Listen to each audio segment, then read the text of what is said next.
Waalaikumsalam kepada semua sahabat-sahabat yang baru masuk. Okay, boleh sementara kita menunggu sahabat-sahabat yang lain, bolehlah kita tap screen dan juga share kita punya live ni dengan kawan-kawan kita.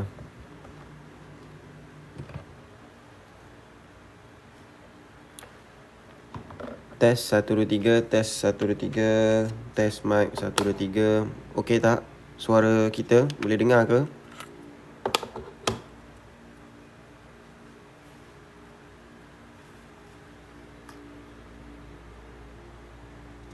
Test mic 1 2 3. Test mic 1 2 3.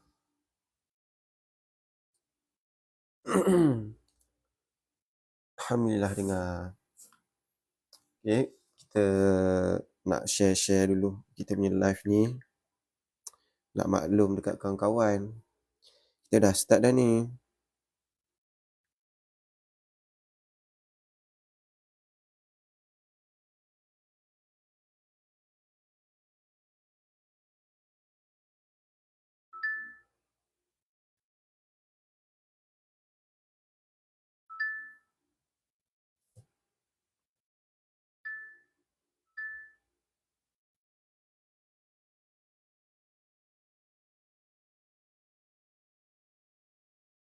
Sekejap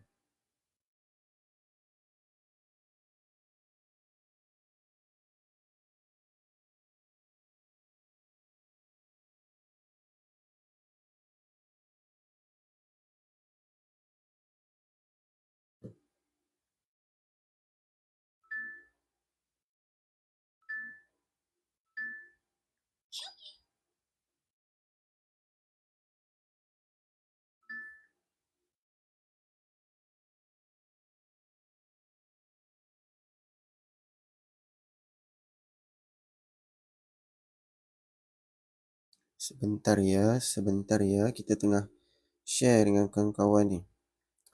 Kita dah start live. Kenapa pula ni?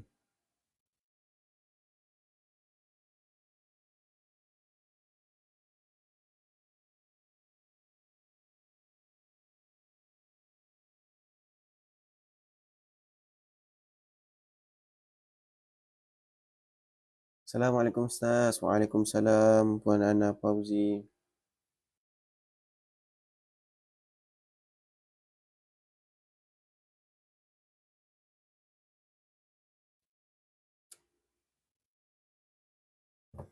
Suara kita dengar Sekejap tengah setting jap.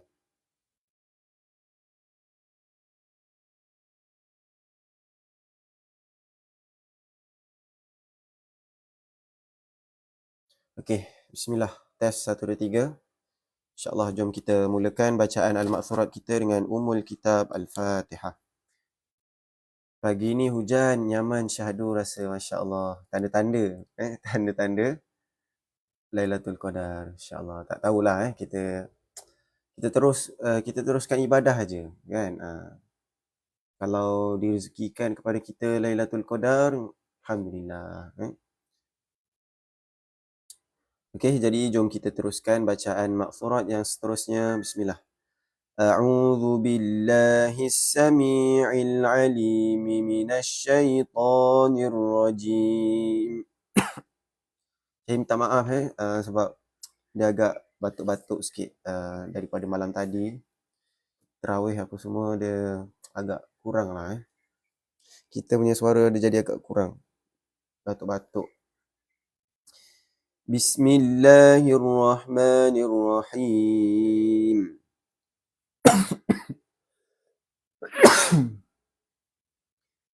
Alhamdulillahi Rabbil Alamin. Ar-Rahmanir Rahim. Maliki Yawmiddin. Iyyaka na'budu wa iyyaka nasta'in. Ihdinas siratal mustaqim. صراط الذين أنعمت عليهم غير المغضوب عليهم ولا الضالين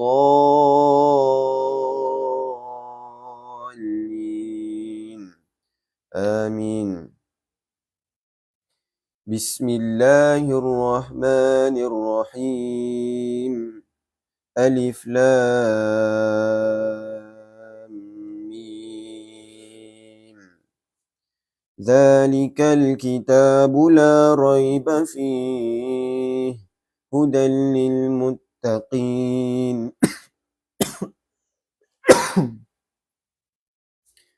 الذين يؤمنون بالغيب ويقيمون الصلاة ومما رزقناهم ينفقون والذين يؤمنون بما أنزل إليك وما أنزل من قبلك وبالآخرة هم يوقنون أولئك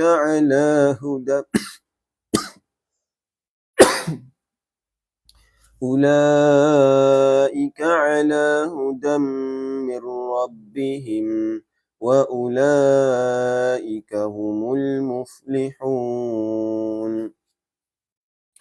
الله لا إله إلا هو الحي القيوم لا تأخذه سنة ولا نوم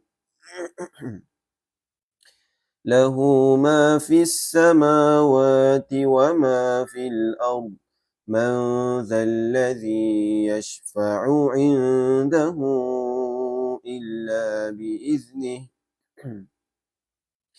يعلم ما بين أيديهم وما خلفهم ولا يحيطون بشيء من علمه إلا بما شاء وسع كرسيه السماوات والأرض ولا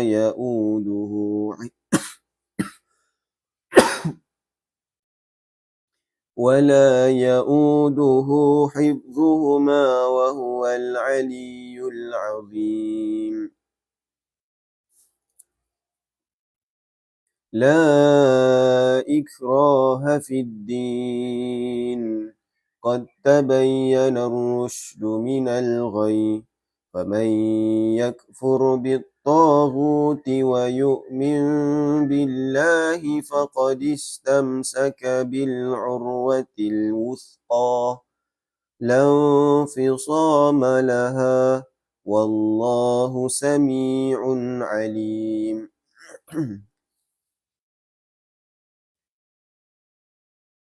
الله ولي الذين آمنوا يخرجهم من الظلمات إلى النور والذين كفروا أولياؤهم الطاغوت يخرجونهم من النور إلى الظلمات أولئك أصحاب النار هم فيها خالدون.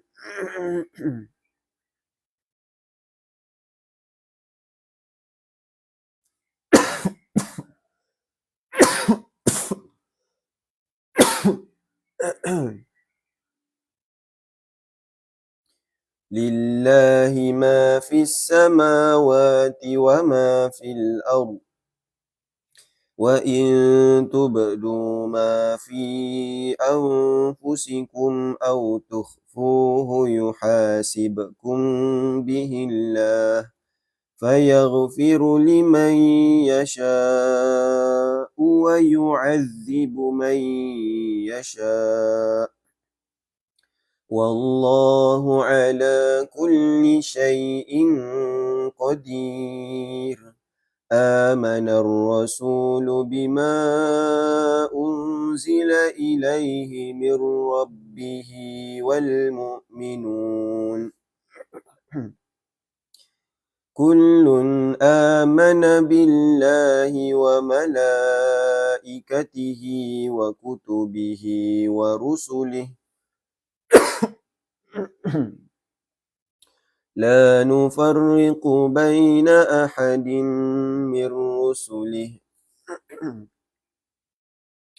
وقالوا سمعنا وأطعنا غفرانك ربنا وإليك المصير لا يكلف الله نفسا إلا وسعها لها ما كسبت وعليها ما اكتسبت ربنا لا تؤاخذنا إن نسينا أو أخطأنا ربنا ولا تحمل علينا إصرا كما حملته على الذين من قبلنا ربنا ولا تحملنا ما لا طاقة لنا به واعف عنا واغفر لنا وارحمنا أنت مولانا فانصرنا على القوم الكافرين. Alhamdulillah. Okay, kepada sahabat-sahabat yang mana yang baru follow kita, baru ikuti kita punya live, kita alu-alukanlah kepada sahabat-sahabat baru dengan perkongsian hadis. Okay, untuk makluman sahabat-sahabat baru, sekarang ni kita sedang baca Al-Ma'thurat, dan Ma'thurat ni ada hadis-hadis dia. Dalam Al-Ma'thurat ni adalah hadis-hadis dia yang kita ramai tak tahu lah, ramai tak tahu, termasuk saya lah sebelum kita baca Ma'thurat ni kan. Bila mana kita dah baca Ma'thurat, kita tengok hadis-hadis dia, Masya Allah, kalau kita tahu, kita akan rasa nak baca hari-hari. Contohnya macam untuk ayat kursi, ada hadis dia yang mana kalau kita baca setiap kali selepas solat fardu, kelebihan dia yang kita akan dapat adalah tidak ada siapa-siapa yang boleh menghalang kita untuk kita dapat masuk syurga, melainkan kematian sahaja yang menghalangnya. Hadis riwayat An-Nasa'i, hadis sahih. Lebih kurang begitulah. Saya mudah fahamkan kepada sahabat-sahabat semua. Jadi sebenarnya banyak lagi yang kita boleh dapat. Itu sekadar ringkasan je lah, ringkasan daripada yang ada lah, kelebihan yang ada dalam Al-Ma'thurat ni. Jadi kalau ada sahabat-sahabat baru lagi, nanti kita akan alu-alukan dengan perkongsian hadis. Jadi teruskan tap-tap skrin supaya kita punya live ni, TikTok dia akan buka lah pintu seluas-luasnya kepada sahabat-sahabat yang sedang bermain TikTok pada pagi ni kan.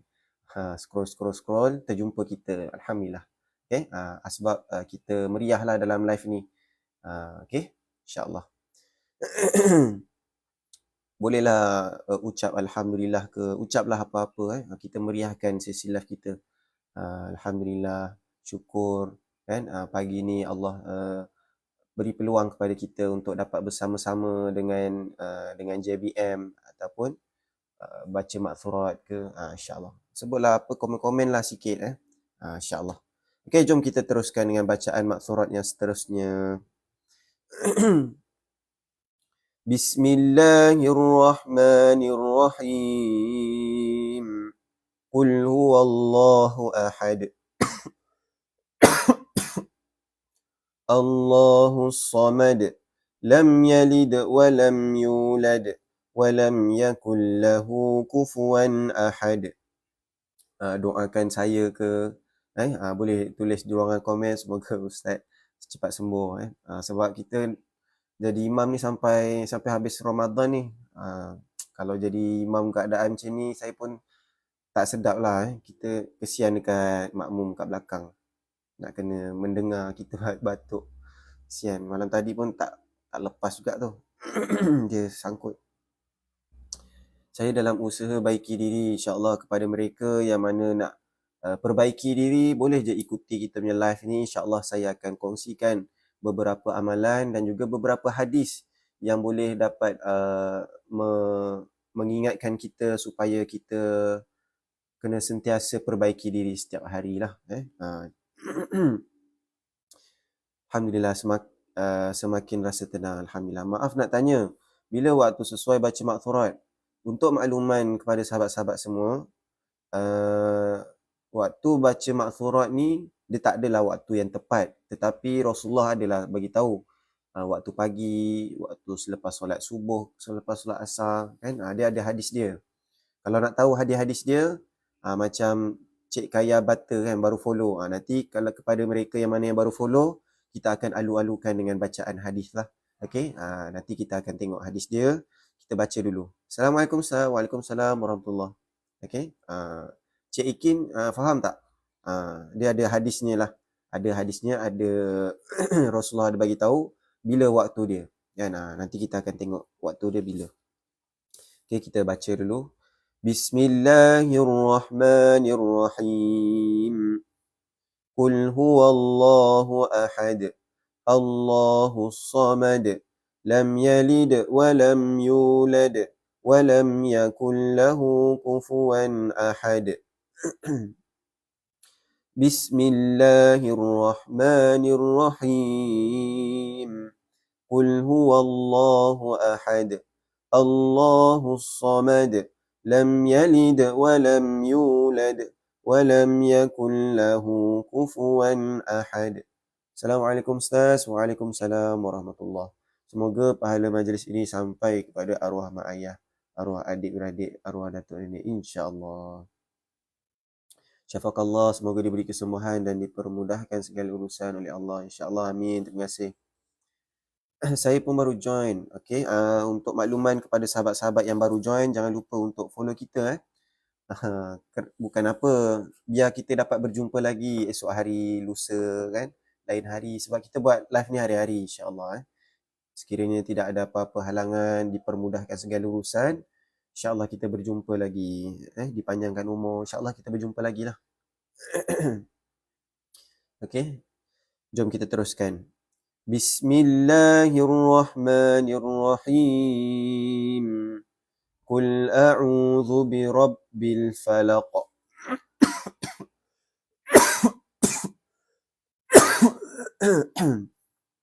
Min syarri ma khalaq. Wa min syarri ghasiqin idza waqab. Wa min syarri naffatsati fil 'uqad. Wa min syarri hasidin idza hasad. Bismillahirrahmanirrahim. Qul a'udzu birabbil falaq. Min syarri ma khalaq. Wa min syarri ghasiqin idza waqab.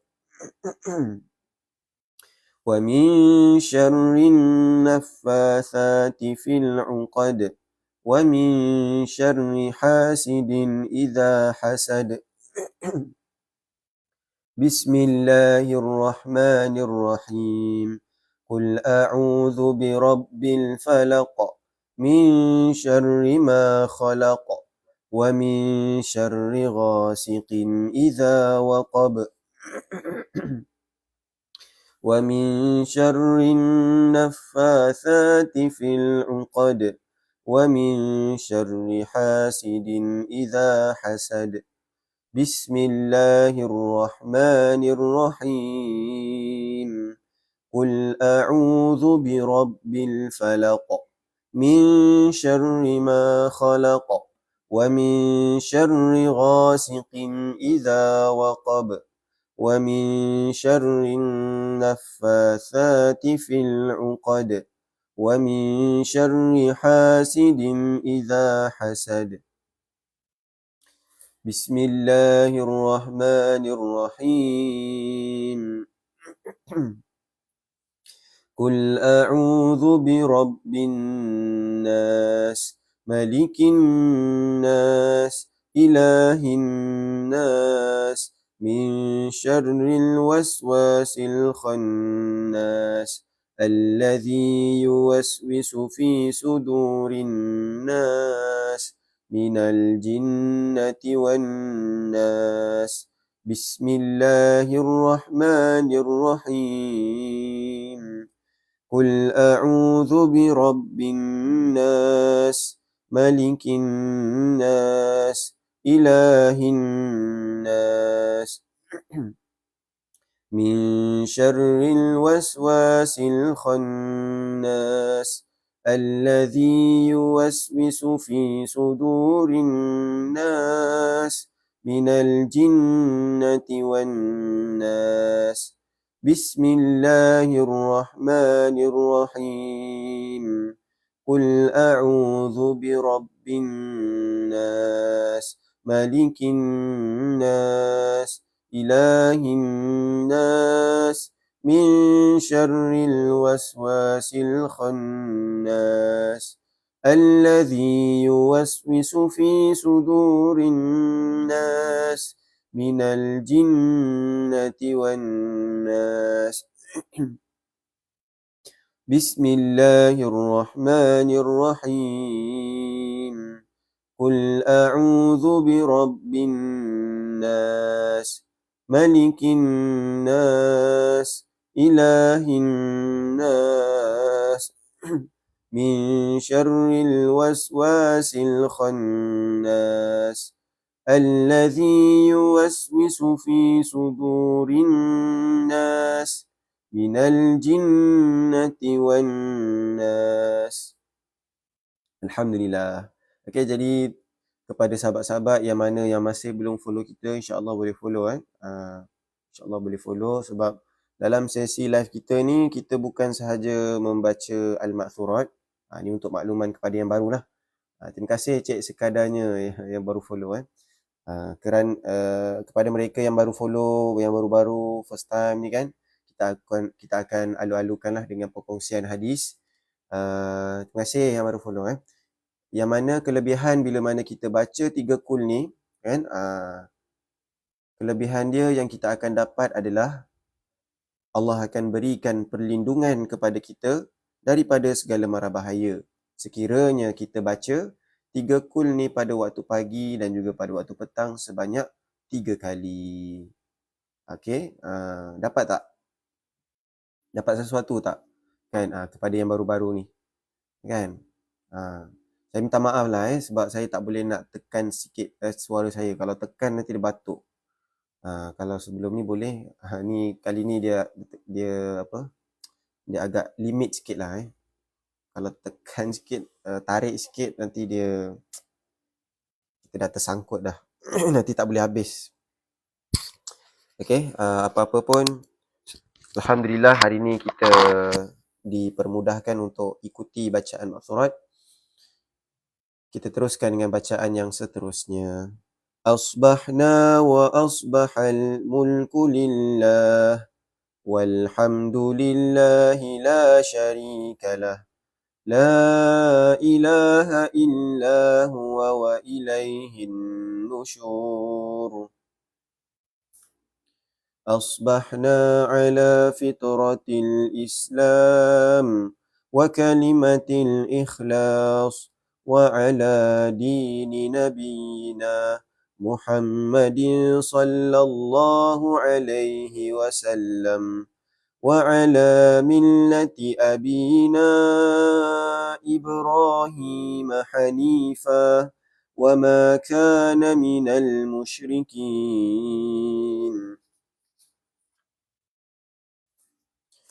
اللهم إني أصبحت منك في نعمة وعافية وستر فأتم علي نعمتك وعافيتك وسترك في الدنيا والآخرة اللهم إني أصبحت منك في نعمة وعافية وستر فأتم علي نعمتك وعافيتك وسترك في الدنيا والآخرة اللهم إني أصبحت منك في نعمة وعافية وستر فأتم علي نعمتك وعافيتك وسترك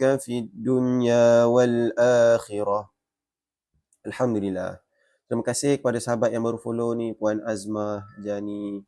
Okey, kepada mereka yang baru follow, kita akan alu-alukan dengan perkongsian hadis. Okey, untuk makluman kepada sahabat-sahabat semua, amalan yang kita amalkan sekarang ni merupakan antara amalan yang diamalkan oleh Nabi lah.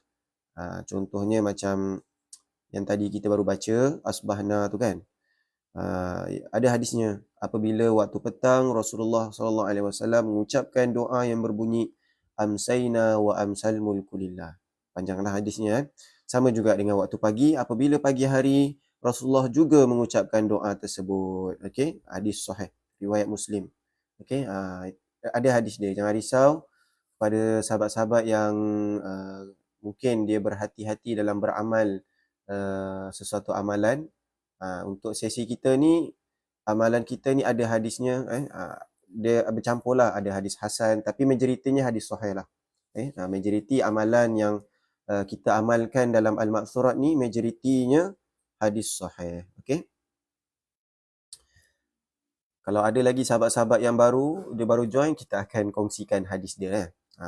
Boleh share, boleh share dengan kawan-kawan, dan juga boleh teruskan tap-tap screen sambil-sambil kita baca, untuk kita dapat buka lah pintu live TikTok kita ni seluas-luasnya, untuk kita bawa masuk orang-orang baru, supaya dia dapat kenal apa itu Al-Ma'thurat, kenapa kena baca Ma'thurat, kerana ada hadis dia kan, ramai tak tahu benda tu.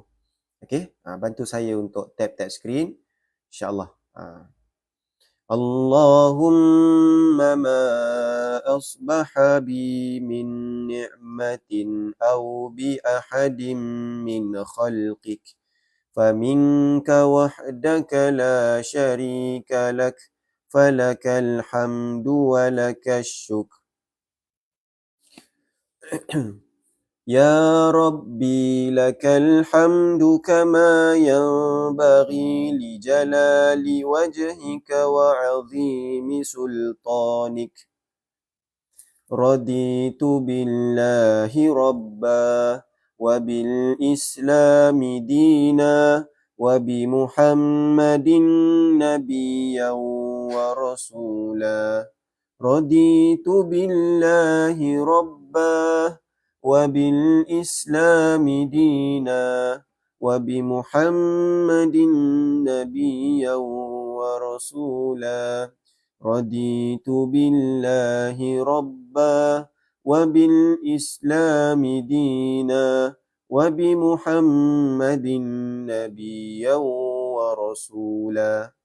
Alhamdulillah, ada lagi sahabat-sahabat kita yang baru follow. Alhamdulillah, terima kasih Cik Lavender. Untuk makluman Cik Lavender, kalau ada lagi sahabat-sahabat yang baru join, kita akan kongsikan hadis-hadis dia lah. Dia mungkin baru follow. Okey, untuk makluman kepada sahabat-sahabat yang baru follow, Puan Nur Hidayah, kan, yang baru join ni kan. Untuk makluman semua, amalan yang kita amalkan dalam Al-Ma'thurat ni, ada beberapa amalan tu kita boleh dapat bantu diri kita ni untuk dapat masuk syurga. Kita boleh bantu diri kita ni dapat masuk syurga dengan mengamalkan antara beberapa amalan yang ada dalam Al-Ma'thurat. Contohnya yang baru kita baca tadi, raditu billahi rabba. Okey, kalau kita tengok dalam hadis tentang kelebihan yang kita akan dapat adalah Rasulullah SAW bersabda, man qala raditu billahi rabba wa bil islami dina wa bi Muhammadir rasula wajabat lahul jannah. Sesiapa yang mengucapkan aku redha Allah sebagai Rabb, Islam sebagai agama dan Nabi Muhammad sebagai Rasul, maka wajib baginya syurga. Maka wajib baginya syurga. Hadis riwayat Abu Daud, hadis sahih. Jadi untuk makluman kepada sahabat-sahabat yang baru macam Puan Nini kan, amalan yang kita amalkan ni walaupun dia sunat, tak wajib pun kan, baca Al-Ma'thurat ni tak ada siapa pun mewajibkan. Cuma kalau kita dah tahu tentang hadisnya, kelebihannya, kita akan rasa rugilah. Itulah yang dimaksudkan dengan sunnah yang sebenar. Bila kita tak amalkan sunnah ni, bukannya kita tak dapat apa-apa. Kita akan rugi sebenarnya. Kalau kita tak amalkan sunnah ni, kita akan rugi. Itulah sepatutnya yang kita kena fikirlah tentang sunnah ni. Ni saya tegur kat diri saya jugalah. Kan? Kadang-kadang kita pandang rendah dengan amalan sunnah ni. Betul tak? Kan? Kalau sekiranya kita betul-betul menghidupkan sunnah, insya-Allah Islam tu akan menang. Dan kita pun akan jadi lebih baiklah selepas tu. Kan? Sebab apa? Sebab kita menghidupkan sunnah dalam kehidupan kita. Alhamdulillah. Okey, jadi kita teruskan dengan bacaan yang seterusnya. Kepada mereka yang baru-baru, jangan malu, jangan segan untuk follow kita. Ibu-ibu, ayah-ayah yang mungkin baru masuk, jangan malu, jangan segan untuk follow kita dan juga bantu saya untuk tap-tap screen dan juga share lah dengan kawan-kawan yang lain, dengan keluarga, dengan family, grup kampung ke apa ke, share. Okey? Supaya mereka pun dapat tahu jugalah tentang amalan-amalan yang boleh bantu diri kita untuk dapat masuk syurga ni. Ramai tak tahu ni kan. Banyak lagi hadis-hadis yang lain nanti yang kita akan kongsikan. Kita masih awal lagi, baru 7.30. Okey, jom kita teruskan. Subhanallahi wa bihamdihi adada khalqih wa ridha nafsih وزنة عرشه ومداد كلماته سبحان الله وبحمده عدد خلقه ورضا نفسه وزنة عرشه ومداد كلماته سبحان الله وبحمده عدد خلقه ورضا نفسه وزنة عرشه ومداد كلماته.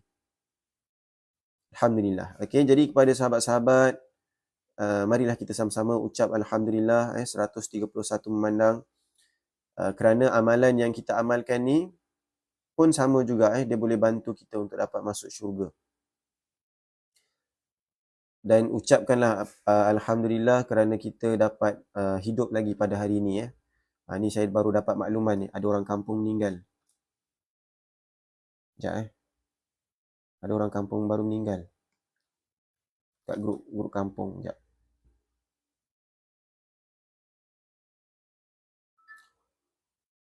Allahu Akbar. Okey, jadi itulah kalau saya perasan lah setiap hari tau kalau kita buka social media ke grup kampung ke, ada je setiap hari orang meninggal bulan puasa ni.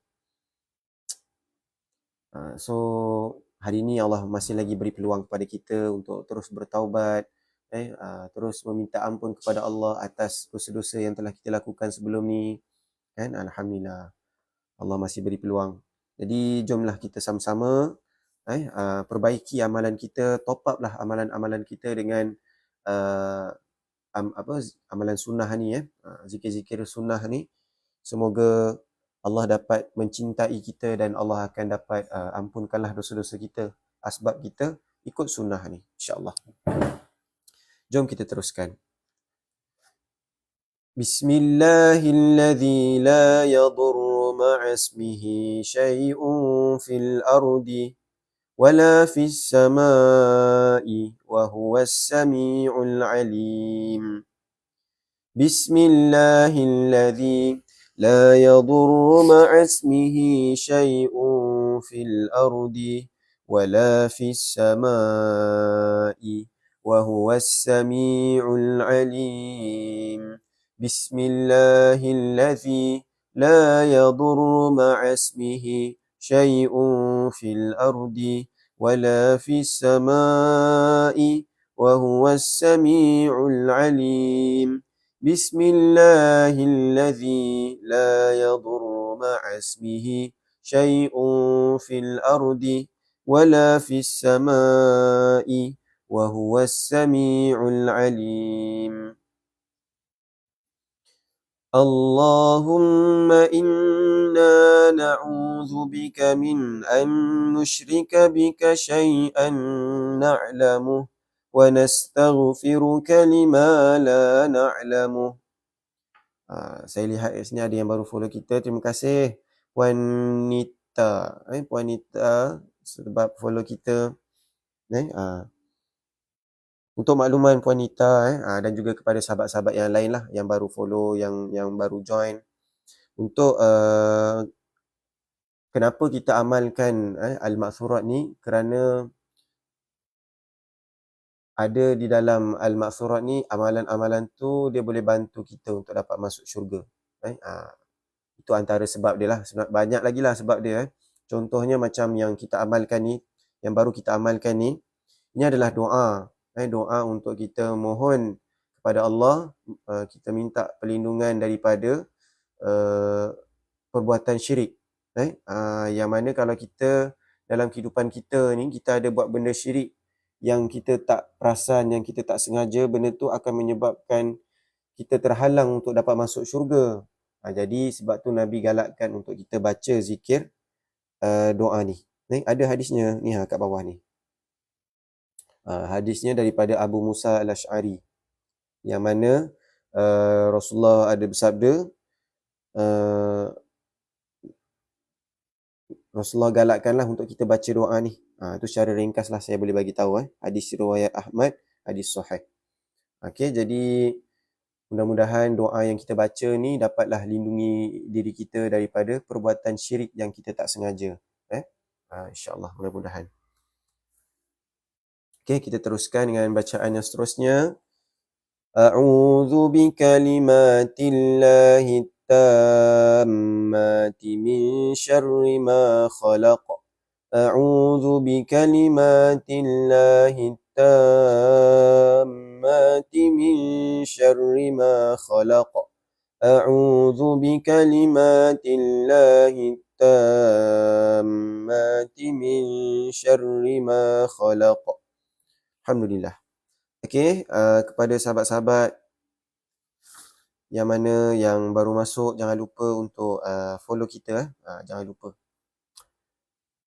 Allahumma inni a'udzu bika minal hammi wal hazan wa a'udzu bika minal ajzi wal kasal wa a'udzu bika minal jubni wal bukhl وأعوذ بك من غلبة الدين وقهر الرجال اللهم عافني في بدني اللهم عافني في سمعي اللهم عافني في بصري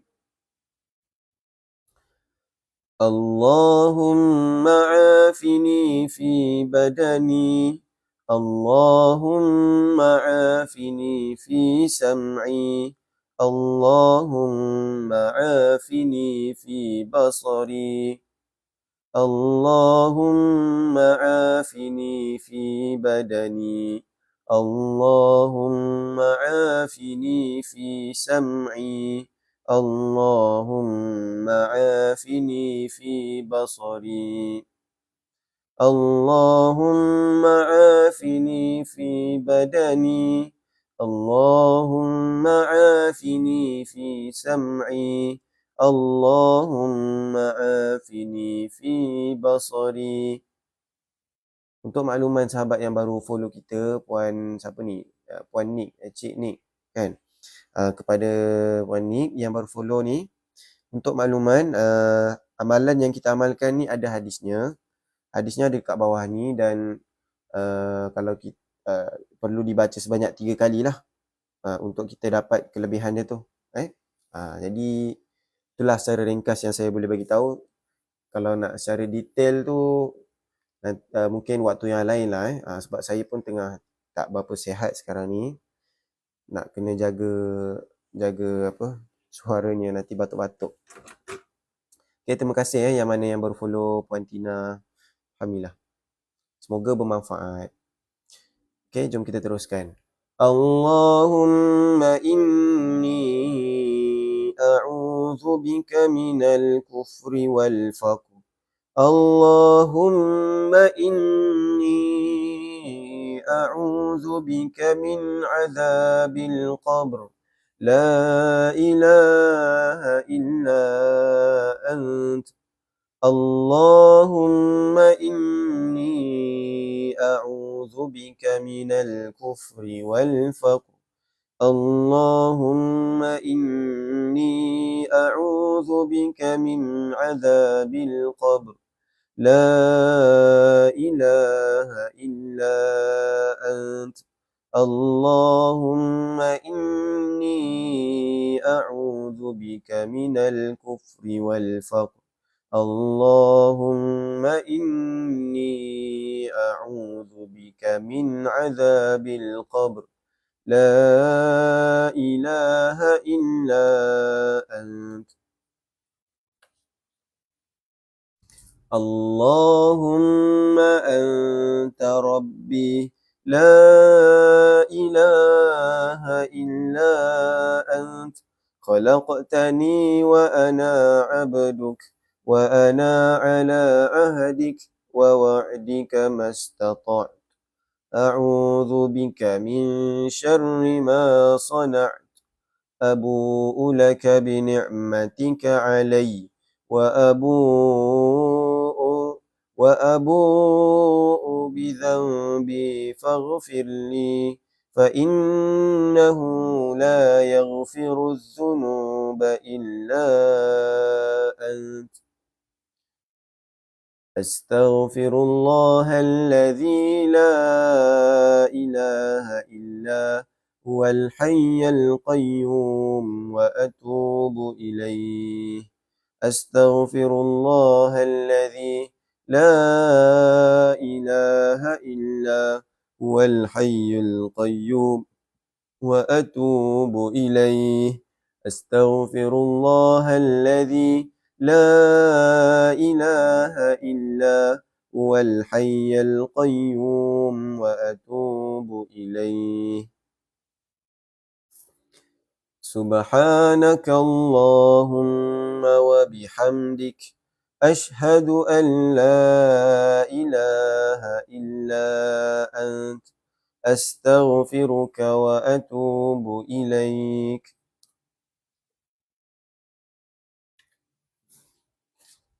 اللهم صل على سيدنا محمد عبدك ورسولك النبي الأمي وعلى آله وصحبه وسلم تسليما عدد ما أحاط به علمك وخط به قلمك وأحصاه كتابك. وارض اللهم عن ساداتنا أبي بكر وعمر وعثمان وعلي وعن الصحابة أجمعين وعن التابعين وتابعيهم بإحسان إلى يوم الدين. سبحان ربك رب العزة عما يصفون وسلام على المرسلين والحمد لله رب العالمين.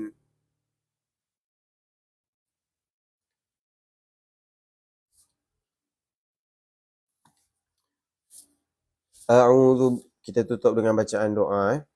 A'udzu billahi minasy syaithanir rajim. Bismillahirrahmanirrahim. Alhamdulillahi rabbil alamin. Wassalatu wassalamu ala sayyidina Muhammad wa ala alihi wa sahbihi ajma'in. اللهم إنا نسألك لسانا رتبا بذكرك وقلبا مفعما بشكرك وبدنا هينا لينا بطاعتك اللهم إنا نسألك إيمانا كاملا، ونسألك قلبا خاشعا، ونسألك علما نافعا، ونسألك يقينا صادقا، ونسألك دينا قيما، ونسألك العافية من كل بلية، ونسألك تمام الغنى عن الناس، وهب لنا حقيقة الإيمان بك حتى لا نخاف ولا نرجو غيرك ولا نعبد شيئا سواك، وجعل يدك مبسوطة علينا وعلى أهلنا وأولادنا ومن معنا برحمتك، ولا تكلنا إلى أنفسنا طرفة عين ولا أقل من ذلك يا نعم المجيب. Ya Allah, ya Tuhan kami, kurniakanlah kami lisan, yakni lidah yang lembut membasahi, mengingati dan menyebut nama-Mu, ya Allah. Ya Allah, ya Tuhan kami, kurniakanlah kami hati yang penuh segar, mensyukuri segala nikmat-Mu, ya Allah. Ya Allah, ya Tuhan kami, kurniakanlah kami badan yang ringan, menyempurnakan segala ketaatan kepada segala perintah-Mu, ya Allah. Ya Allah, ya Tuhan kami, kurniakanlah kami iman yang sempurna. Ya Allah, ya Tuhan kami, kurniakanlah kami hati yang khusyuk. Ya Allah, ya Tuhan kami, kurniakanlah kami ilmu yang berguna. Ya Allah, ya Tuhan kami, kurniakanlah kami keyakinan yang benar-benar mantap. Ya Allah, ya Tuhan kami, kurniakanlah kami cara hidup yang jitu dan unggul. Ya Allah, ya Tuhan kami, selamatkanlah kami daripada segala mara bahaya dan petaka, ya Allah. Ya Allah, ya Tuhan kami memohon kepadamu, ya Allah. Kecukupan yang tidak perlu kami terpaksa meminta kepada orang lain, ya Allah. Ya Allah, ya Tuhan kami, berikanlah rahmat-Mu kepada kami. Ya Allah, ya Tuhan kami, berikanlah kami, ya Allah, iman yang sebenarnya, sehingga kami tidak lagi menyekutukan-Mu, serta melakukan dosa kepada-Mu lagi, ya Allah. Ya Allah, ya Tuhan kami, berikanlah rahmat-Mu kepada kami, keluarga kami, anak-anak kami, serta sesiapa sahaja yang bersama-sama dengan kami pada pagi ini, ya Allah. Ya Allah, ya Tuhan kami, janganlah Engkau biarkan nasib kami ditentukan oleh diri kami sendiri yang lemah ini, yang banyak dosa ini, ya Allah. Walaupun hanya sekelip mata ataupun lebih pendek daripada masa itu, ya Allah. Ya Allah, ya Tuhan kami, berikanlah kami, ya Allah, kekuatan untuk kami dapat terus istiqamah mentaati segala perintah-Mu dan menjauhi segala larangan-Mu, serta dapat mengikuti segala sunnah-sunnah Nabi Muhammad sallallahu alaihi wasallam, serta dijauhi daripada tergolong dalam kalangan orang-orang yang rugi, ya Allah. Ya Allah, ya Tuhan kami, wahai Tuhan yang paling mudah dan cepat memperkenankan permintaan, Kau perkenankanlah permintaan kami ini, ya Allah. Rabbana atina fid dunya hasanah wa fil akhirati hasanah وقنا عذاب النار. اللهم بارك لنا في شهر رمضان. اللهم بارك لنا في شهر رمضان. اللهم بارك لنا في شهر رمضان. وارزقنا ليلة القدر. وارزقنا ليلة القدر. وارزقنا ليلة القدر. ربنا آتنا في الدنيا حسنة وفي الآخرة حسنة وقنا عذاب النار. وصلى الله على سيدنا محمد وعلى آله وصحبه وبارك وسلم والحمد لله رب العالمين. تقبل الله منا ومنكم تقبل يا كريم. Alhamdulillah. Terima kasih semua sahabat-sahabat, Masya Allah. Yang bantu follow kita, yang baru follow. Terima kasih yang mana yang baru follow. Untuk makluman sahabat-sahabat yang baru follow, amalan yang ada dalam Al-Ma'thurat yang kita amalkan baru saja habis tadi, ada beberapa dalam amalan tu kalau kita perhatikan, kita dalami, kita tengok intipati dia, kita akan dapati bahawa amalan tu dia boleh dapat bantu kita lah untuk dapat masuk syurga.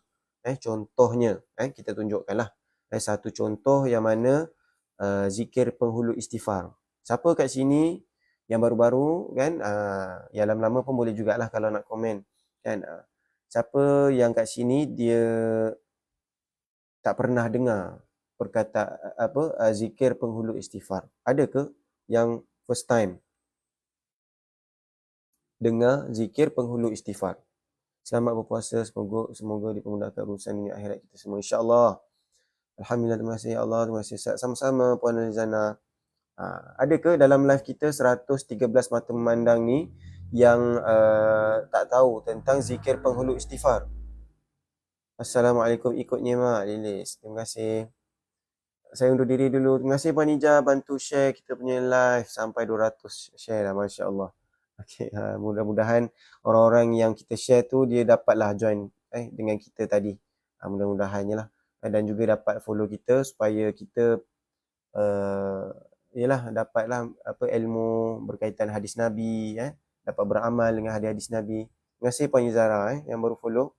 Jadi untuk makluman kepada sahabat-sahabat yang baru follow, dalam sesi live kita ni kita bukan sahaja membaca Al-Ma'thurat, tetapi kita akan tengok juga kelebihan Al-Ma'thurat. Contohnya macam yang kita baru baca ni tadi, zikir penghulu istighfar ni, kelebihan dia, Rasulullah ada sabda dalam hadis Nabi, sesiapa yang membacanya dengan penuh yakin terhadapnya ketika petang, tiba-tiba dia mati pada malamnya, dia masuk syurga. Dan sesiapa membacanya dengan penuh yakin terhadapnya ketika pagi, tiba-tiba dia mati pada harinya, dia masuk syurga. Hadis riwayat Bukhari, nombor 6306, hadis sahih.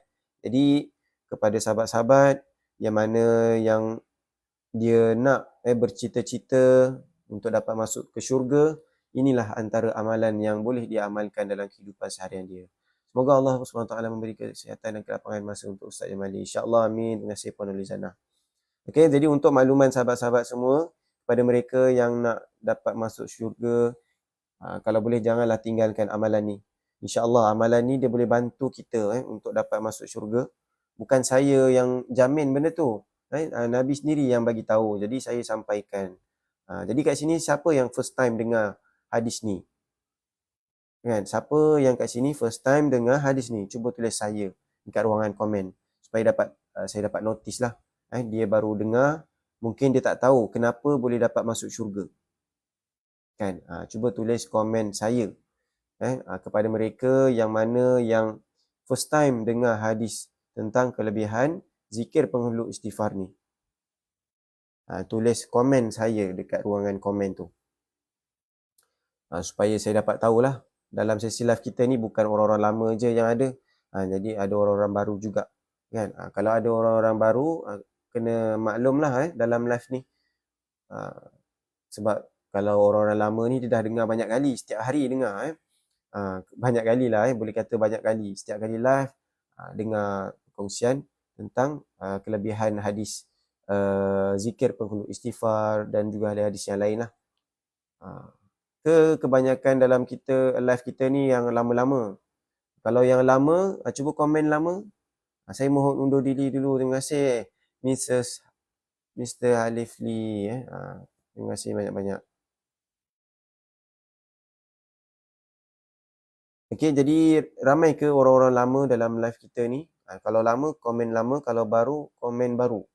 Supaya saya dapat notice berapa ramai yang baru, berapa ramai orang lama. Okey.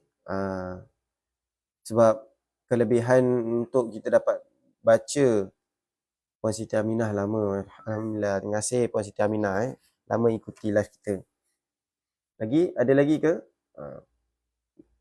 Ke yang lain ni orang-orang baru? Kan dalam 95 orang lama, yang lain pun orang baru. Baik Ustaz, sampai jumpa lagi insya-Allah. Assalamualaikum. Waalaikumsalam warahmatullahi. Terima kasih Puan Nolizana. Baru 6 bulan follow, insya-Allah. Alhamdulillah. Terima kasih Ibu follow kita. Alhamdulillah. Okey, jadi kepada mereka yang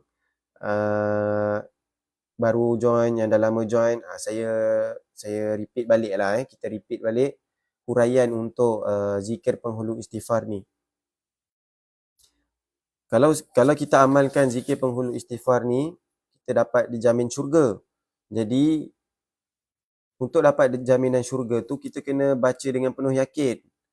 Seperti mana yang disebutkan dalam hadis Nabi, sesiapa membacanya dengan penuh yakin, kena baca dengan penuh yakin. Jadi bagaimana kita nak dapat keyakinan tu kalau kita baca dengan penuh yakin, kan? Macam mana kita nak mengaplikasikan bacaan dengan penuh yakin?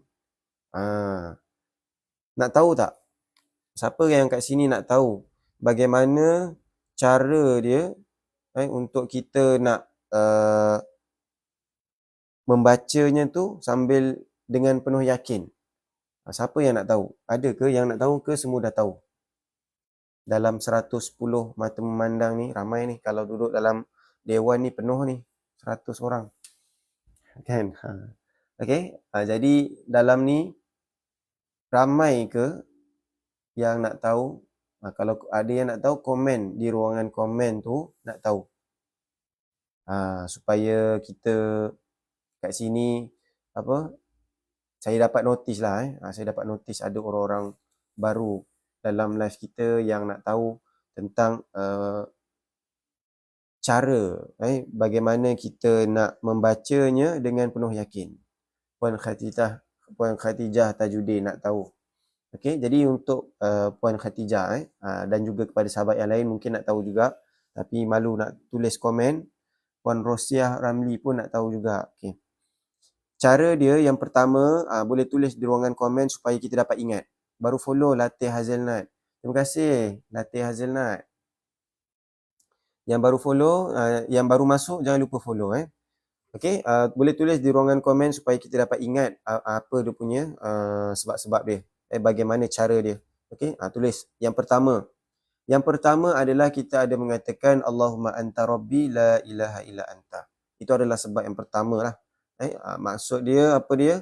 Ya Allah, engkau Tuhanku. Tidak ada Tuhan melainkan engkau. Jadi bahasa mudah dia untuk yang pertama ni adalah berkaitan dengan tauhid. Kita mentauhidkan Allah. Akidah kita ni hanya percaya kepada Allah saja, tak ada Tuhan selain daripada Allah. Okey, itu adalah sebab yang pertama. Kunci yang pertama untuk kita dapat masuk syurga adalah tauhid. Okey, jadi pastikan kita punya tauhid ni, kita punya akidah ni tak salah lah. Kita masih lagi mentauhidkan Allah, bukannya mentauhidkan Tuhan yang lain selain daripada Allah. Okey, itu antara kunci yang pertama sekali. Kita kena ada tauhid. Okey, itu sebab yang pertama. Sebab yang kedua, boleh tulis di ruangan komen. Sebab yang kedua adalah tentang khalaqtani wa ana abduk. khalaqtani wa ana 'abduk, maksudnya engkau telah menciptakan aku dan aku adalah hamba-Mu. Engkau telah menciptakan aku dan aku adalah hamba-Mu. Jadi yang kedua ni lebih kepada kita ni merendah diri sebagai seorang sebagai seorang makhluk. Makhluk ni maksudnya kita ni mengaku yang kita ni hanyalah sebagai ciptaan sahaja. Kita tak layak pun nak sombong sebagai seorang pencipta ke apa. Hanya Allah sahaja yang pencipta dekat atas dunia ni. Yang mencipta segala-galanya termasuk kita. Khalaqtani. Wa ana 'abduk. Dan juga kita ni adalah hamba kepadamu, kepada Allah lah. Hamba kepadamu. Kita ni hanya hamba kepada Allah. Bukannya hamba kepada dunia ke, hamba kepada harta ke, hamba kepada majikan kita ke, ataupun hamba kepada nafsu kita. Itu yang paling penting kan. Kebanyakan di kalangan kita termasuklah saya lah. Kadang-kadang kita terjadi hamba kepada nafsu kita. Kan, kita terikut cakap nafsu kita. Yang mana nafsu kita ni seringkali mengajak kita untuk menjadi malas. Malas je kan. Jadi kita pun kadang-kadang terikut malas. Jadi itu antara tanda lah yang kita ni hamba kepada nafsu.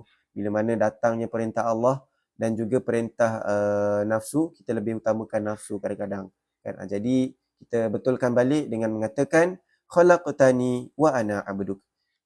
Kita ni hanyalah ciptaan dan hamba kepada Allah. Itu yang kedua. Yang ketiga, wa ana ala ahdik wa wa'dika mastata'tu. Dan aku berada dalam perjanjian denganmu dan aku akan laksanakan dengan segala kemampuanku. Itu maksud dia. Dan aku berada dalam perjanjian denganmu dan aku akan laksanakan dengan segala kemampuanku. Apakah yang dimaksudkan dengan perjanjian? Kalau kita perhatikan agama-agama yang ada kat atas dunia ni, ada agama yang mengatakan kitab suci yang mereka ada ni adalah perjanjian daripada Tuhan.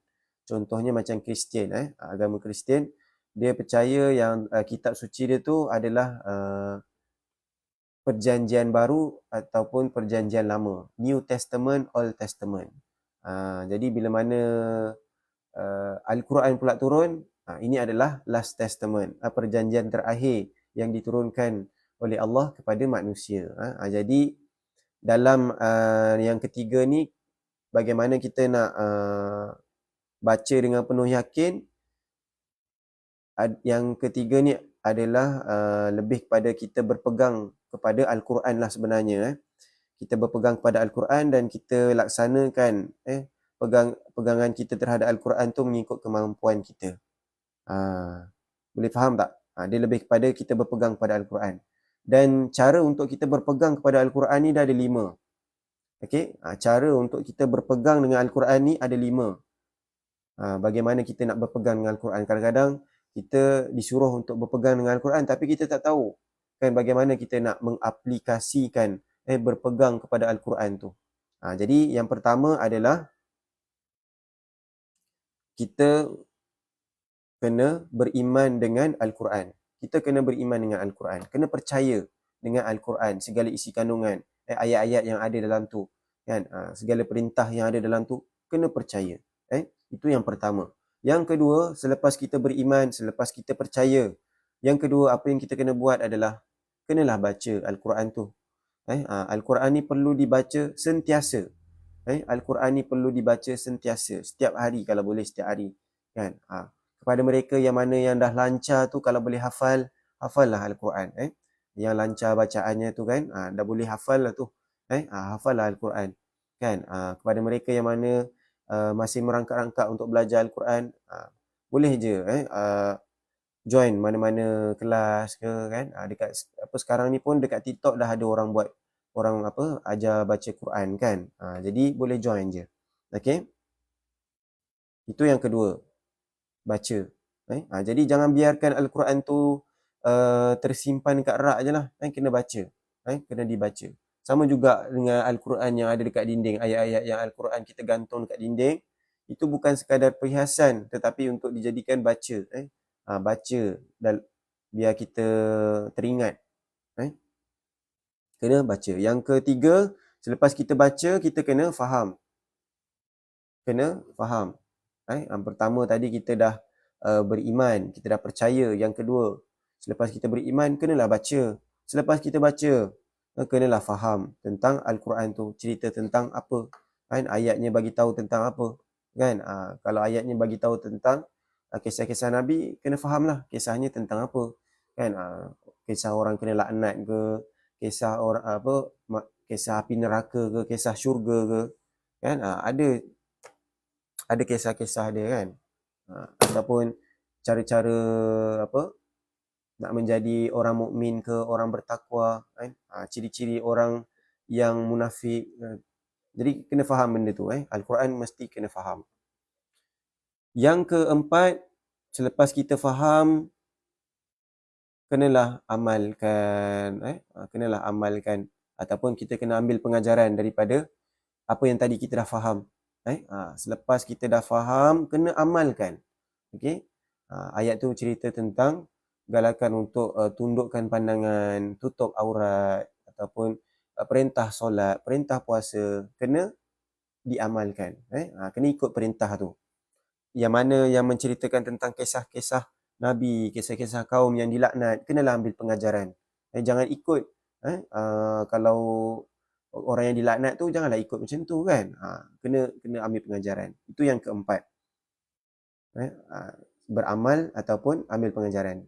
Yang kelima, kita kena sampaikan dekat orang lain. Bila mana kita dah beriman, kita dah percaya, kita dah baca Al-Quran tu dan juga kita dah faham dan juga kita berjaya dapat amalkan, kenalah kita sampaikan dekat orang lain. Jadi inilah cara bagaimana kita nak mengaplikasikan berpegang dengan Al-Quran ni. Okey? Alhamdulillah. Terima kasih Ibu bantu saya untuk tulis di ruangan komen. Jadi inilah cara dia bagaimana kita nak mengaplikasikan yang nombor 3 ni. Okey, seterusnya kita pergi yang keempat. Bagaimana kita nak membacanya dengan penuh yakin. Yang keempat adalah kita kena faham a'udzubika min syarri ma sana'tu, yang mana maksud dia adalah aku berlindung denganmu daripada kejahatan yang telah aku lakukan. Okey. Yang keempat, lebih kepada kita minta dengan Allah, berdoa supaya Allah lindungi kita daripada kejahatan diri kita sendiri. Kejahatan nafsu kita. Setiap daripada kita ada dosa-dosa yang susah untuk kita tinggalkan. Jadi inilah antara doa yang boleh kita amalkan dalam kehidupan seharian kita. Mudah-mudahan kita dapatlah tinggalkan dosa yang susah untuk kita tinggalkan tu, insya-Allah.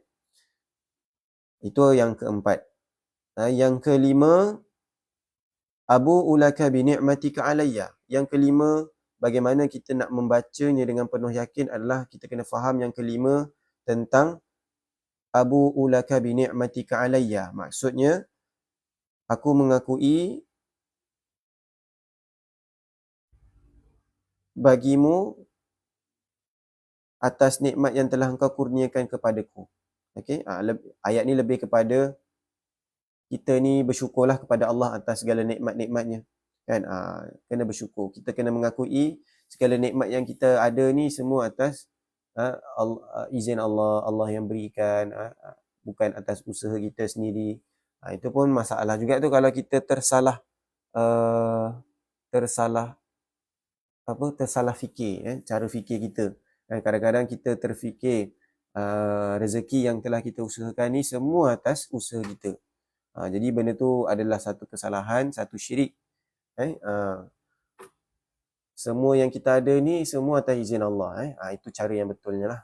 Okay? Allah yang izinkan, Allah yang kurniakan, Allah yang rezekikan. Jadi itu cara dia. Yang kelima. Yang keenam, bagaimana kita nak membacanya dengan penuh yakin. Yang keenam adalah kita kena faham yang bahawa perkataan wa abu'u bi dzambi faghfirli maksudnya adalah dan aku mengakui segala dosa-dosaku maka ampunilah aku.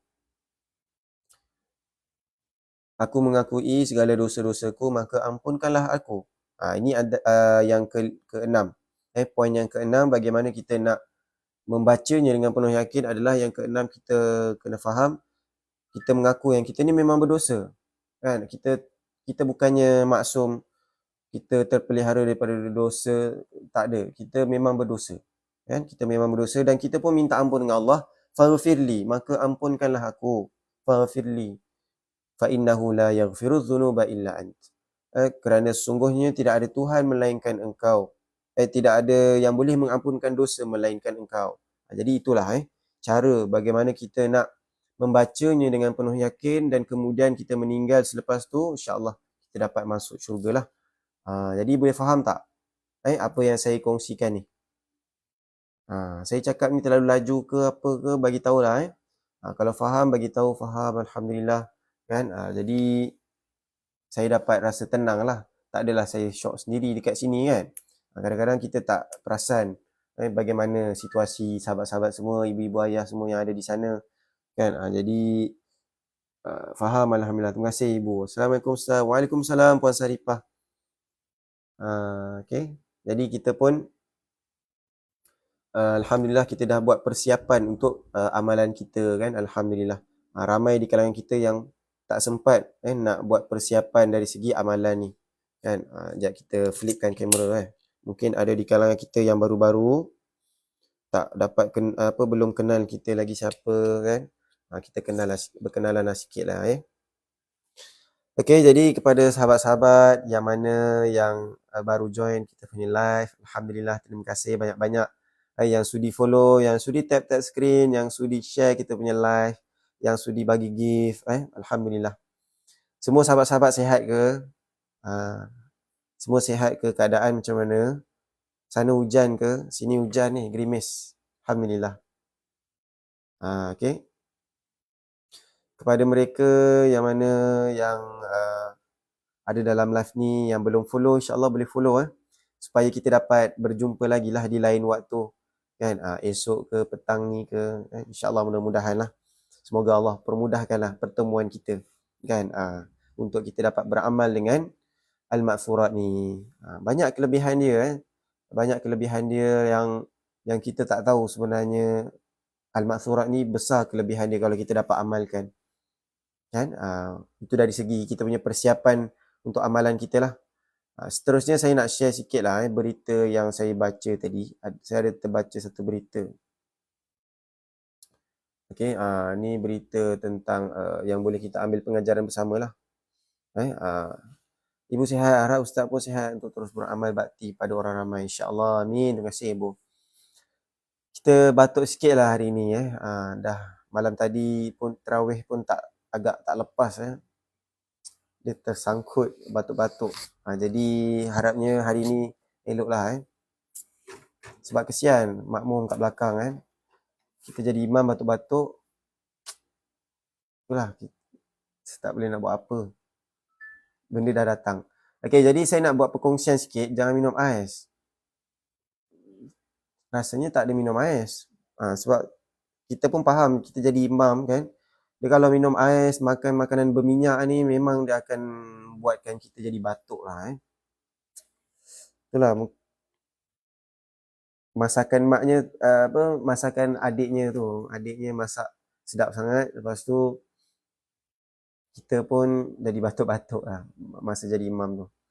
Apalah alhamdulillah. Allah bagi nikmat kesihatan. Sakit ni sekejap je insya-Allah Okey, jadi sedikit peringatan kepada sahabat-sahabat semua yang mana yang ada dalam live kita ni. Alhamdulillah tadi kita dah buat persiapan dari segi amalan kita bila mana kita dah pergi, andai kata kita nak pergi hari ni at least kita dah amalkan beberapa amalan yang boleh bantu kita untuk dapat masuk syurga. Alhamdulillah. Okey. Jadi seterusnya saya nak mengajak kepada sahabat-sahabat semua untuk kita marilah sama-sama buat persiapan dari segi harta kita. Kepada mereka yang mana yang masih belum buat perancangan harta, tak ada lagi ilmu pewarisan harta, dia tak tahu bagaimana dia nak menguruskan harta dia bila mana dia dah meninggal nanti, boleh je isi form kat bawah. Saya antara orang yang kerjanya menguruskan harta pusaka. Kita bantu orang menguruskan harta pusaka kan. Jadi kepada mereka yang nak dapatkan khidmat daripada saya, boleh je isi form kat bawah, nak tanya-tanya dengan lebih detail ataupun nak dengar-dengar dulu perkongsian kita saya akan bagi satu konsultasi 1 jam. 1 jam yang mana dalam konsultasi tu kita akan dapat lihat bagaimana kita nak menguruskan harta kita ni. Dan adalah map-map dia, ada map-map dia, ada peta dia lah. Mula-mula apa, lepas tu apa, kita akan buat apa, lepas tu apa kan. Akhir sekali waris pun dapat manfaat daripada harta yang telah kita usahakan. Itu bagi mereka yang ada harta lah, digalakkan untuk buat hibah, hibah harta, hibah rumah, hibah kereta, hibah emas, hibah simpanan. Itu bagi mereka yang ada harta lah. Kepada mereka yang mana yang tak ada harta, kita galakkanlah untuk ambil takaful. Biarlah keluarga kita ni bila mana kita dah tak ada, dia dapat survive hasil daripada kita punya takaful tu ke yang kita buat sewaktu kita masih hidup. Itu bagi mereka yang tak ada harta lah kan. Simpanan dia tak ada. Contoh macam yang situasi ni kan, bukan saya nak nak ambil kesempatan atas kesempitan orang, tetapi saya nak mengajak kepada sahabat-sahabat semua supaya hidup kita ni kena sentiasa ada buat perancangan. Perancangan kena sentiasa diuruskanlah risiko kita. Sekiranya berlaku macam ni, apa yang backup plan yang kita ada kan. Mungkin sekarang ni kita menggunakan plan A. Plan A ni biasanya kita menggunakan kudrat kita untuk kita jalankan tanggungjawab kita sebagai seorang suami, sebagai seorang ketua keluarga. Macam ni, kes ni, suami dia meninggal selepas 4 hari, dia dah kena halau daripada rumah sewa. Sebab apa? Dah tak bayar kan. Jadi kita nak elaklah perkara tu berlaku kan. Kalau kes ni suami dia tak ada simpanan kan. Jadi kepada mereka yang dah berkeluarga, yang tak ada simpanan, buatlah satu tabung kecemasan daripada takaful contohnya kan. Supaya bila mana kita tak ada tu nanti, at least keluarga kita ni tak adalah menderita. Dia nak tanggung anak bini, nak tanggung anak-anak sekolah apa semua. Sekurang-kurangnya dia dapatlah survive setahun, selama tempoh setahun. Allah pun ada bagi tahu dalam surah Al-Baqarah ayat 240, wallazina yutawaffawna minkum, dan orang-orang yang hampir mati, wallazina yutawaffawna minkum. Kalau pada zaman dahulu, orang-orang yang hampir mati ni lebih dekat kepada mereka yang nak pergi berperang lah. Jadi sebelum mereka nak pergi berperang, nak menghampiri kematian ni, mereka digalakkan untuk buat persiapan dari segi nafkah apa semua, pastikan cukup untuk keluarga tu dapat survive sekurang-kurangnya setahun. Allah bagi tahu wallazina yutawaffawna minkum, dan orang-orang yang hampir mati. Tulis di ruangan komen surah Al-Baqarah ayat 240. Nanti kita boleh semak sendiri. Wallazina yutawaffawna minkum wa yadharuna azwaja, dan dia meninggalkan seorang isteri, wasiyatan li azwajihim mata'an ilal haul, dan hendaklah dia mewasiat ataupun dia menyediakan satu nafkah selama tempoh 1 tahun. Kat situ Allah ada bagi tahu sebagai seorang suami ataupun seorang ketua keluarga, dia kena tinggalkan satu simpanan kepada keluarga dia untuk dia dapat survive lah. Ini antara satu perintah Allah lah kepada mereka yang mana lelaki yang bertanggungjawab dekat luar sana kan, kena buat satu simpanan. Pastikan simpanan tu cukup untuk isteri tu dia dapat survive selama tempoh setahun. Mata'an ilal haul ghaira ikhraj, tanpa perlu isteri tadi keluar daripada tempat tinggal dia. Maknanya dia dapat survive lah. Katalah dia ni tak ada rumah, dia hanya ada rumah sewa. Sekurang-kurangnya simpanan kita tu boleh dapat tampung lah untuk bayar rumah sewa tu. Dan keluarga tu dapatlah survive. Ini lebih pada seorang suami lah. Boleh pesan kepada suami-suami ataupun ayah-ayah masing-masing ke, yang mana yang ada ayahnya lagi, suaminya lagi tu, pesan kepada dia, ini antara tanggungjawab yang kita kena laksanakan lah. Buat persiapan. Okay? Itu bagi mereka yang tak ada harta lah. Bagi mereka yang ada harta, digalakkan untuk buat hibah. Kepada mereka yang nak buat hibah, boleh isi form kat bawah ni. Kerana bila mana kita buat hibah ni pun sama juga, antara salah satu perintah yang Allah berikan kepada kita. Allah ada sebut dalam surah Al-Baqarah ayat 177. Tulis di ruangan komen surah Al-Baqarah ayat 177 biar kita ingat. Ini bukannya benda baru. Hibah-hibah ni bukan benda baru. Dia sebenarnya benda yang dah lama, cuma tak diwar-warkan. Tak ada siapa yang berkongsi. Jadi pada hari ini saya kongsikanlah kepada sahabat-sahabat semua. Tulis di ruangan komen surah Al-Baqarah ayat 177. Menceritakan tentang perintah Allah untuk kita, kepada mereka yang mana nak dapatkan kebaikan yang paling utama, buatlah benda ni. Surah Al-Baqarah ayat 177. Allah bagi tahu, laisal birra an tuwallu wujuhakum qibala al-masyriqi wal maghrib. Bukanlah perkara kebaikan itu hanya dengan menghadapkan wajah kamu ataupun muka kamu ke timur dan ke barat, akan tetapi walakin albirru man amana billah. Kebaikan itu albirru man amana billah. Kebaikan itu yang pertama kita beriman kepada Allah. Ini kebaikan yang paling utama. Allah nak bagi tahu kebaikan yang paling utama dalam surah Al-Baqarah ayat 177. Kebaikan yang paling utama adalah beriman pada Allah, wal yaumil akhir, beriman pada hari akhirat, wal malaikati, beriman pada malaikat, wal kitabi, beriman pada kitab-kitab, wan nabiyyi, beriman pada nabi-nabi.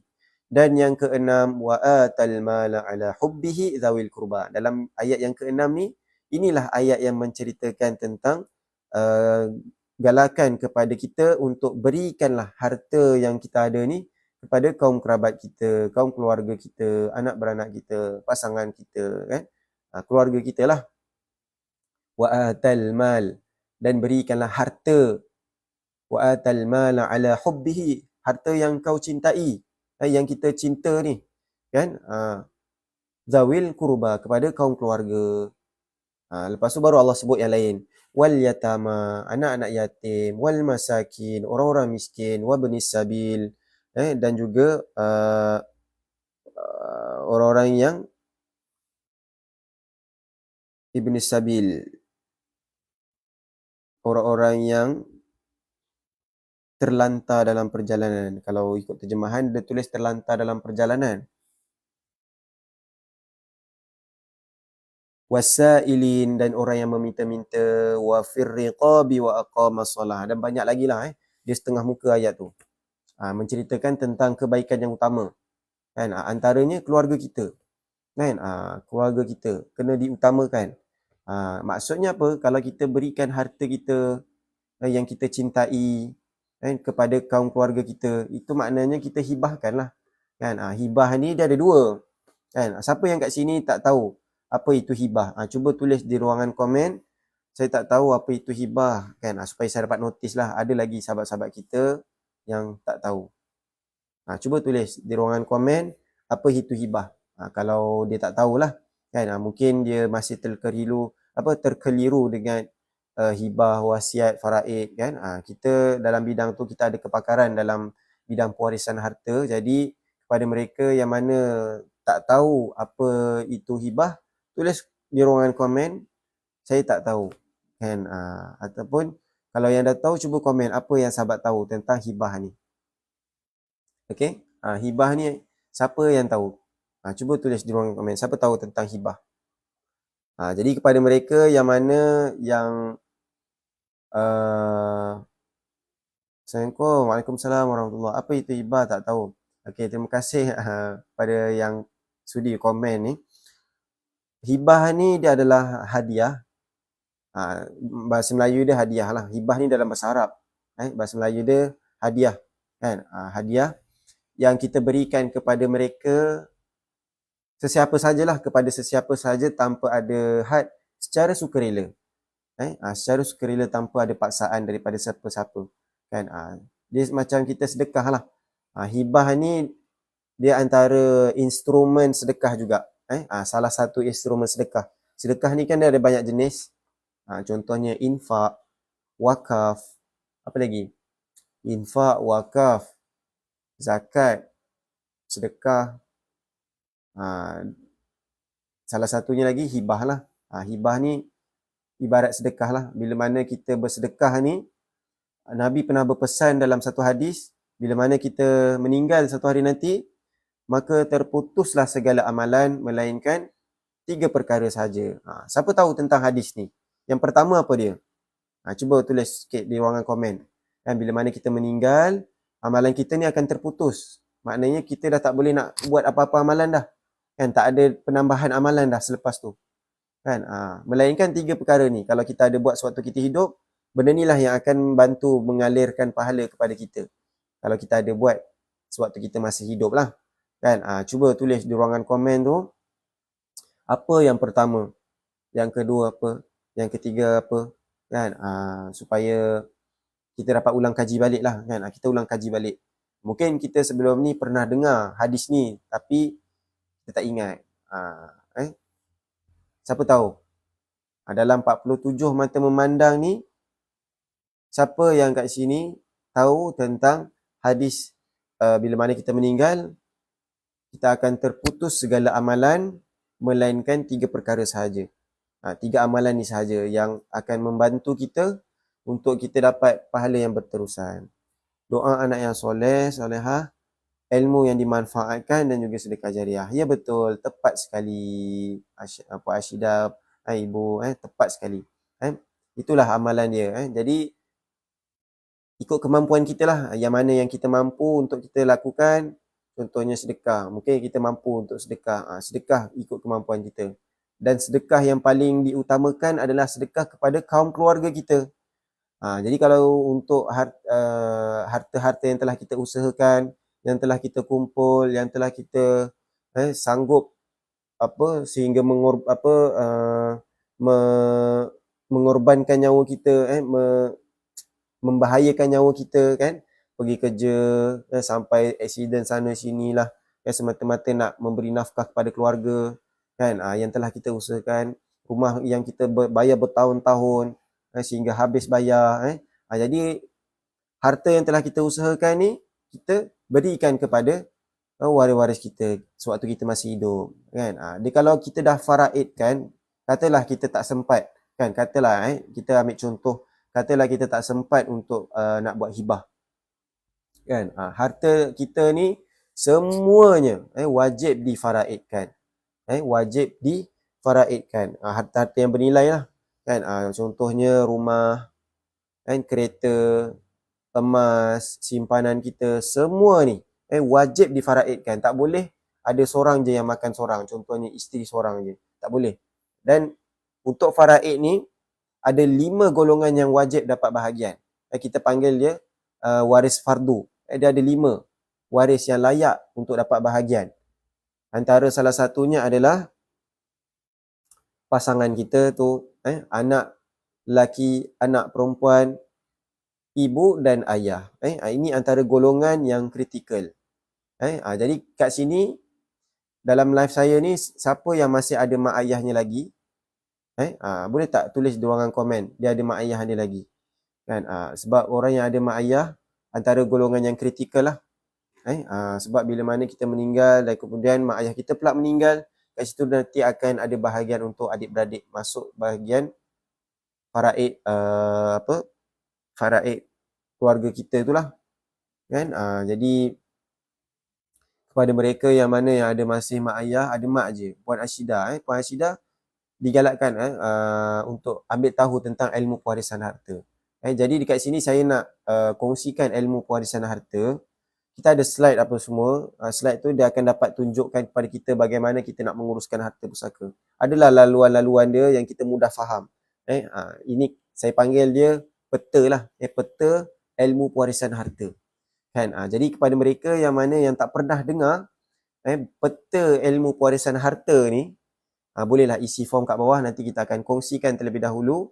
Nak buat ke tak nak buat tentang hibah ni, tentang pengurusan pusaka, itu nombor 100. Yang penting kita ada ilmu tu. Saya nak kongsikan ilmu ni.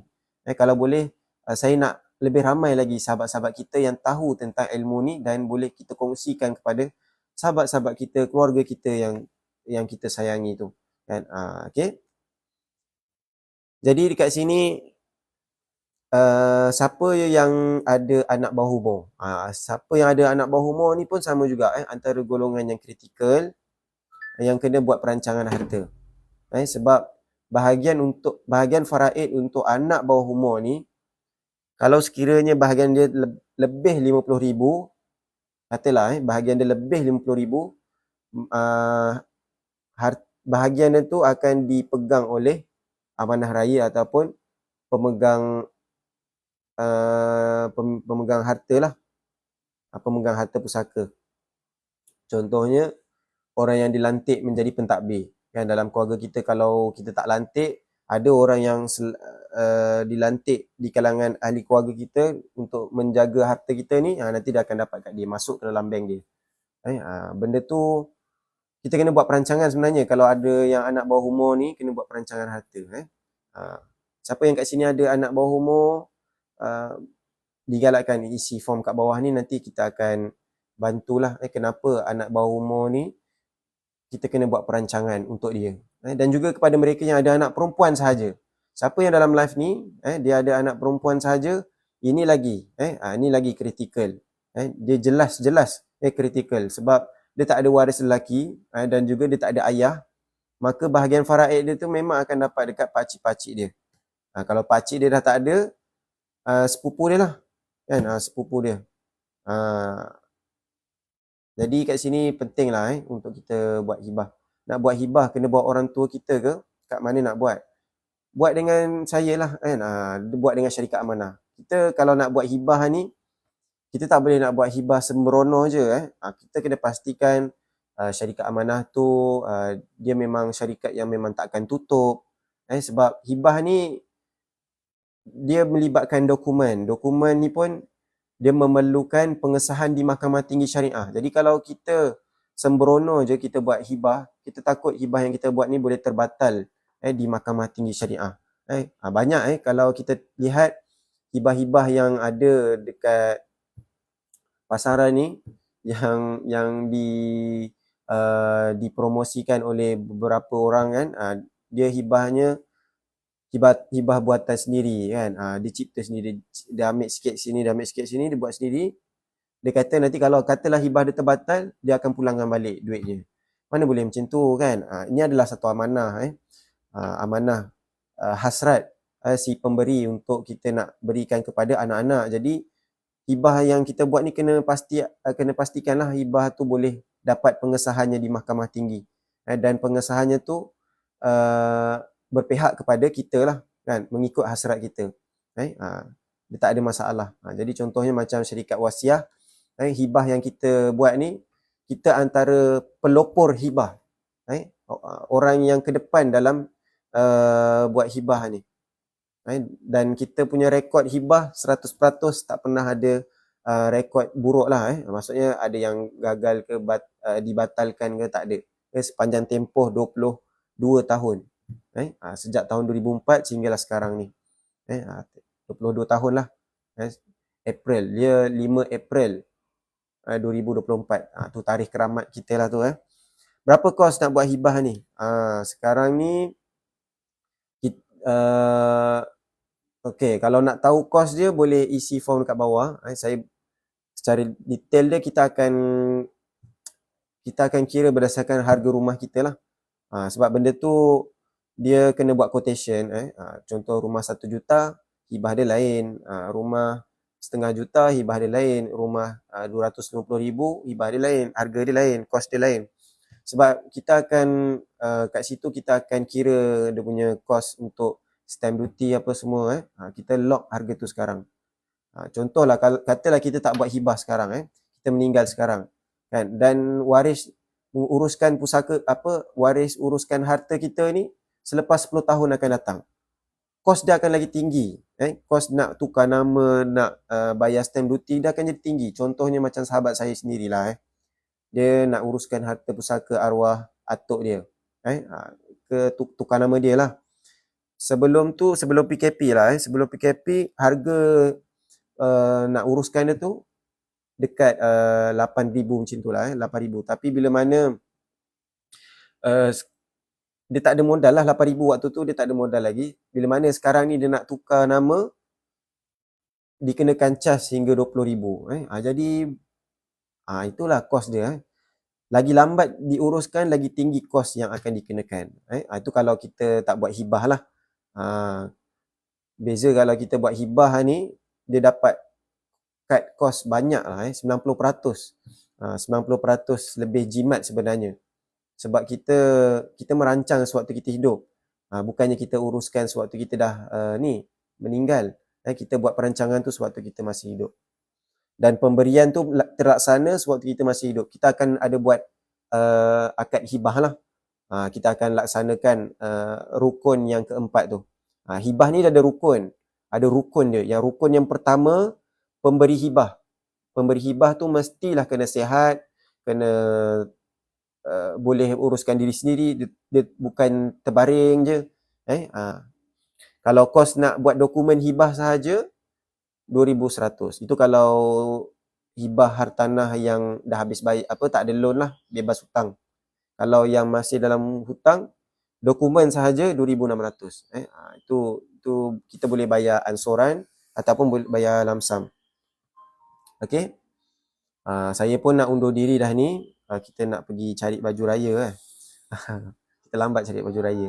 Okey, insya-Allah. Kalau anak OKU bahagian dia macam mana? Kena ada pemegang harta. Kita kena lantik pentadbir harta. Puan Nazita ada anak OKU boleh isi form kat bawah dulu, boleh tak? Sebab saya pun nak undur diri sekarang ni. Ada yang dah telefon untuk buat nak gerak ni. Pukul 9 nak gerak dah pergi Shah Alam. Waalaikumsalam warahmatullahi. Boleh isi form dulu kat bawah, nanti saya akan explain secara lebih detail. Minta maaf tak dapat nak explain sekarang sebab saya nak undur diri dah ni. Orang yang ada anak OKU merupakan antara orang-orang yang kritikal sebab bahagian dia tu dia akan ada sedikit masalah lah kalau sekiranya kita tak buat perancangan. Dia agak susah untuk mewarisi harta tu. Jadi kena ada cara dia. Dia ada cara dia lah yang saya tak boleh nak ceritakan dengan lebih detail sebab dia agak panjang dan dah agak teknikal sikit untuk kita faham benda tu. Apa yang saya boleh bagi tahu dalam penerangan yang saya punya ni, kita akan bagi konsultasi itu 1 jam secara percuma dan kita akan kirakan faraid sekali lah. Bahagian faraid yang mana kalau kita nak kira sendiri dekat luar akan dikenakan cas. Cas dia kalau kita tanya peguam kan, peguam untuk kirakan faraid kita ni, casnya ratus-ratus juga yang dikenakan. Saya boleh kira secara percuma saja. InsyaAllah boleh je hubungi wasabi kita, nanti kita akan pian tepi. Terima kasih, kita undur diri dulu. Okay, jom sama-sama kita undur diri. Saya minta maaf banyak-banyak atas segala kekurangan. Sepanjang sesi live kita, saya pun agak tak sihat sekarang ni, batuk-batuk. Minta maaf lah. InsyaAllah doakan saya semoga diberi kesembuhan untuk dapat jadi imam bawa maghfurat ni seperti biasalah. InsyaAllah. Terima kasih sama-sama. Saya pun terima kasih jugalah. Terima kasih. InsyaAllah kita jumpa lagi di lain waktu. Terima kasih yang mana yang dah follow, yang tap-tap screen, yang share. InsyaAllah semoga Allah permudahkan urusan sahabat-sahabat semua dan dimurahkan rezeki lah insyaAllah. Kita jumpa di lain waktu. Kita tutup perkongsian kita dengan tasbih kafarah dan surah Al-Asr. Subhanakallahumma wa bihamdik. Asyhadu an la ilaha illa ant. Astaghfiruka wa atubu ilaih. Bismillahirrahmanirrahim. Wal 'asr. Innal insana lafi khusr. Illa alladhina amanu wa 'amilus salihat. Wa tawasaw bil haqq. Wa tawasaw bis sabr. Assalamualaikum warahmatullahi wabarakatuh. Terima kasih semua. Jumpa lagi. Bye.